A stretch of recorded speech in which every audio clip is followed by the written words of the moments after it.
Voilà, on y est les gars, Dana White commence sérieusement à se chauffer pour l'UFC 300 parce que vous le savez, avec Big Rusty pour l'instant on était un petit peu déçus de ce qui était proposé par l'UFC pour cette carte là, surtout en comparaison avec l'UFC 299 qui pour nous français, la carte est bien plus intéressante, d'ailleurs j'en profite, hein. Pour l'UFC 299, comme ce qu'on avait fait pour Cyril Gane contre Francis Ngannou, Cyril Gane contre John Jones, là on organise un voyage pour aller soutenir Benoît Saint-Denis. Le lien il est description et commentaires épinglés, donc vous aurez votre place pour l'UFC 299, une place pour un match NBA du Miami Heat ou une place pour Lionel Messi, pour aller voir Léo Messi avec l'Inter Miami en MLS, donc ça c'est en option, mais le pack de base c'est match NBA plus évidemment la soirée de l'UFC 299. Donc voilà, n'hésitez pas, le lien est dans la description si ça vous intéresse ou en commentaire épinglé. On va parler de cette UFC 300 avec Max Holloway contre Justin Gaethje pour le titre BMF. C'était dans les cartons qui vient d'être annoncé officiellement, mais aussi et surtout parce que ça fait plaisir, Jim Miller contre Bobby Green. Oui, Jim Miller mérite, il est allé le chercher ce combat là et donc il l'aura. C'est parti, générique. Swear.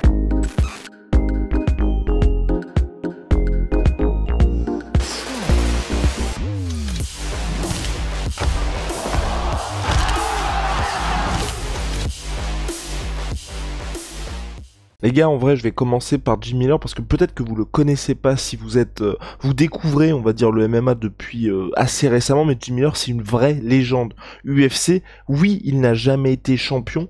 Oui, c'est quelqu'un qui est pas peut-être le gars le plus spectaculaire, il évolue chez les lightweight, mais Jim Miller, c'est le recordman de victoire à l'UFC. Je vais récupérer la stat exacte parce qu'elle est complètement dingue.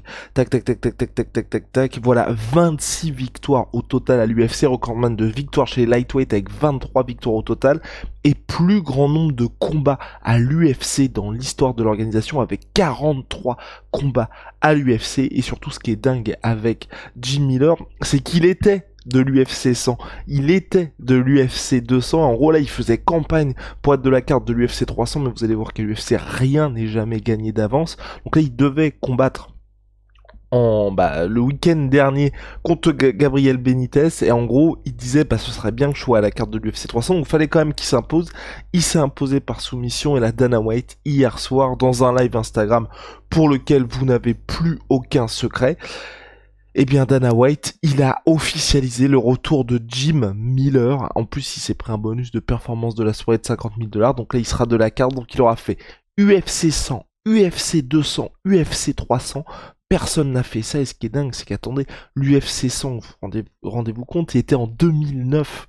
Et là, Jim Miller, 15 ans plus tard, est toujours présent au plus haut niveau, et donc il est arrivé à l'UFC, premier combat qu'il a fait dans l'organisation quand même, Jim Miller, c'était en 2008, enfin c'est dingue la longévité de ce gars, et de se dire qu'aujourd'hui il est en plus sur une série de 2 victoires consécutives, dernière défaite contre Alex Hernandez, il avait quand même battu Donald Cerrone aussi en 2022, enfin bref voilà, ça reste, c'est pas champion, hein, évidemment, mais ça reste quelqu'un de très solide, Jim Miller. Et le combat que vous attendez tous, et c'est pour ça que vous avez cliqué. D'ailleurs, oui, pardon, Jim Miller donc affrontera Bobby Green. Combat dur, hein, je pense, pour Jim Miller, parce que Bobby Green, on va dire, il a une très belle année 2022, 2021, enfin 2021, 2022. 2022-2023, bon run de Bobby Green, pas forcément en termes de victoire, mais en termes d'adversaire qu'il a affronté. C'est quelqu'un qui est à l'UFC aussi depuis très longtemps, Bobby Green, mais c'est vrai que là, a vraiment trouvé son groove, et surtout, pour Bobby Green, c'est ça fait partie de ces gars qui ont atteint la notoriété assez tardivement dans leur carrière, donc c'est vrai que là, il en a profité. En 2023, il l'a dit, donc c'était la première fois qu'il atteignait le million sur l'année, donc content pour lui financièrement, mais c'est vrai que ça s'est très mal terminé, parce que il y a eu ce chaos de l'espace, surtout cet arrêt beaucoup trop tardif contre la Tarentule. Alors attendez, qu'est-ce qui m'arrive? J'oublie son nom. Un autre gars sûr. Tac tac tac. Et donc en gros il s'est pris un chaos, c'était terrible quoi, parce qu'en gros il aurait pu l'arbitre aurait pu arrêter le combat directement, il a laissé un petit peu traîner, voilà, contre Jalen Turner, Et, euh, et donc en gros, Bobby Green, là, ça y est, là, il est à tac, que je vous le dise de manière exacte. Voilà, c'est ça. Il était sur donc Jared Gordon. Il y a un no contest, mais en gros, il a mis KO, c'était suite à un coup de tête accidentel. Ensuite, il s'impose contre Tony Ferguson, puis met KO Grant Dawson très rapidement. Ça, c'est une très belle victoire parce que Grant Dawson, il faisait partie de ses nouveaux noms chez Lightweight. Puis donc ce KO contre Jane Turner le 2 décembre dernier. Donc en soi là, un mec qui a quand même, Bobby Green, 37 ans, qui sort d'un KO de l'espace comme ça, il y a peut-être quelque chose à faire pour Jim Miller. Bref les gars, on revient à nos moutons et pourquoi vous avez cliqué pour Max Blessed Holloway contre Justin Gaethje. Pour le titre BMF, ça fait plaisir. On avait déjà eu Max Holloway contre Dustin Poirier. Et là, moi, la question que je me pose véritablement, c'est que Max Holloway n'a jamais été mis knockdown. Max Holloway record de frappe à l'UFC. Max Holloway menton de l'espace parce qu'il se prend énormément de coups. Max Holloway aussi. Contre Justin Gaethje, c'est un très très mauvais plan de se prendre beaucoup de coups et je ne veux pas revoir ce qu'on avait eu un petit peu, je ne sais pas si vous vous souvenez, de Max Holloway contre Volkanovski volume 3 où on atteint un stade où Max Holloway, son menton, sa durabilité peuvent devenir un handicap pour lui parce qu'il s'est pris une telle punition contre Volkanovski que sur 5 rounds, 25 minutes, 5 x 5, le mec ne peut rien faire et finit avec le visage complètement tuméfié parce que son corps refuse d'abandonner. Donc oui, c'est bien parce que les stats, parce que tu perds par décision unanime, mais au bout d'un moment, faut penser à ta vie, à ta carrière aussi. Et c'est pas un service. Et donc, Justin Gaethje, Max Holloway, il y a quand même un monde où on peut avoir un Tony Ferguson contre Justin Gaethje. Ça peut être très très pénible à regarder parce que Justin Gaethje, on l'a dit à plusieurs reprises depuis qu'il a eu son opération aux yeux, c'est plus du tout le même homme. Justin Gaethje, à part si vous avez un sol très solide et que vous arrivez aussi à résister à ses coups de boutoir, parce que ce soit Khabib qui s'est pris un uppercut des enfers et des leg kicks où même il a dit il était grand temps que ça aille au sol parce que sinon ça pouvait mal se finir pour lui, ou que vous soyez un Charles Oliveira et que vous résistiez vous avez une capacité de récupération hors norme, et qu'ensuite vous arriviez à l'amener au sol, à part si vous êtes ces deux gars-là, le nouveau Justin Gaethje, il explose tout le monde. Et quand je dis qu'il explose tout le monde, vous pouvez être au plus haut niveau du striking, en tête Dustin Poirier et Raphaël Fiziev, vous allez forcément craquer à un moment donné. Et là, on se retrouve avec Max Holloway, qui est considéré par beaucoup comme le meilleur boxeur de l'UFC, c'est là aussi le plus haut niveau du striking.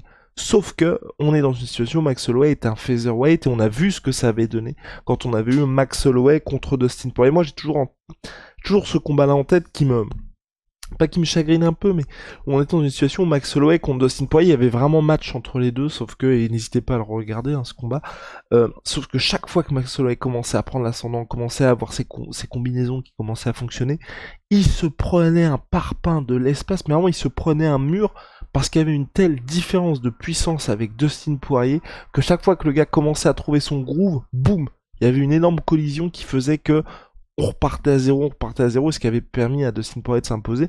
Et moi, j'ai toujours regretté ça, c'est que Max Holloway est un grand featherweight, et il y a vraiment moyen, il y a même un moment où il avait du mal à faire le poids en featherweight.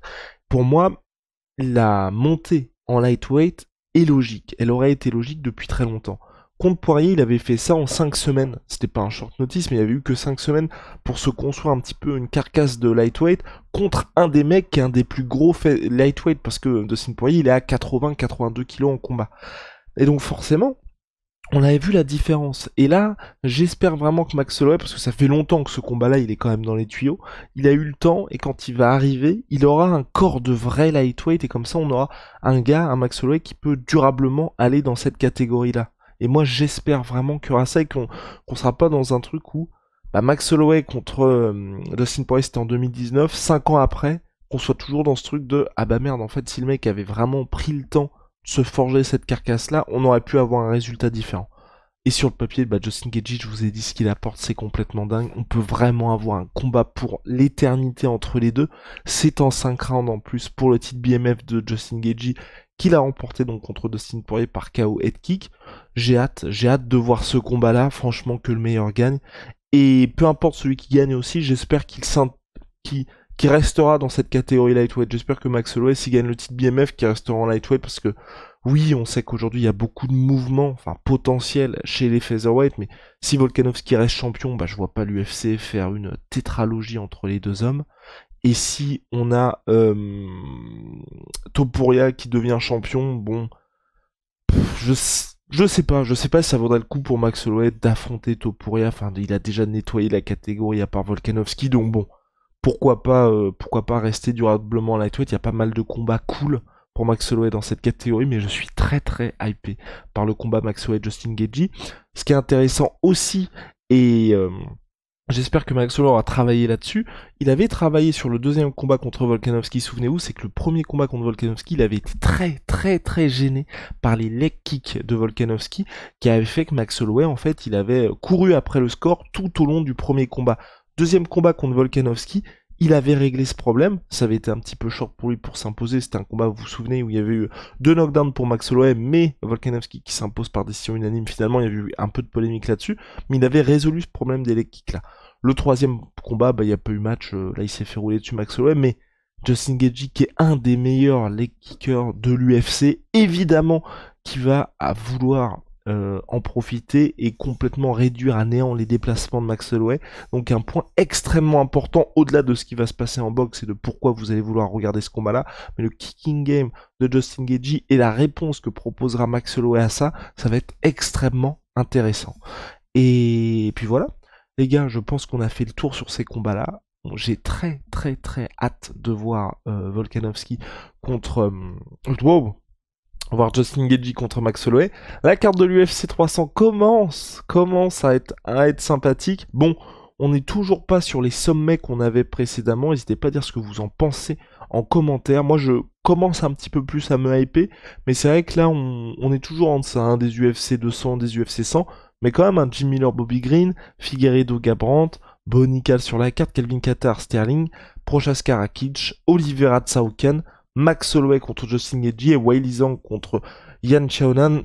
Bon, il manque le gros main event. Là, il y a des rumeurs pour un... J'espère que c'est pas ça le main event, parce que là aussi, je trouve que ce serait décevant pour un UFC 300.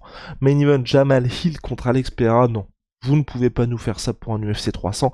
Affaire à suivre, Dana White. On compte sur toi pour une carte de folie.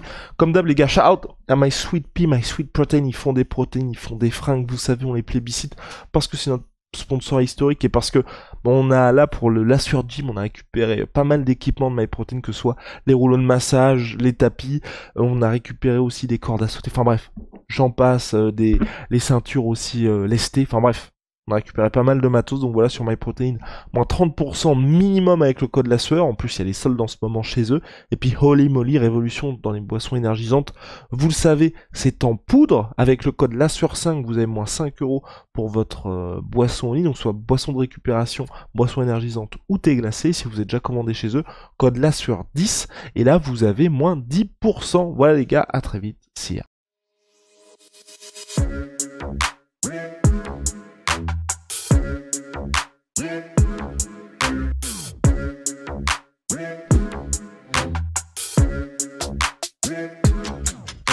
I'm fucking coming for you!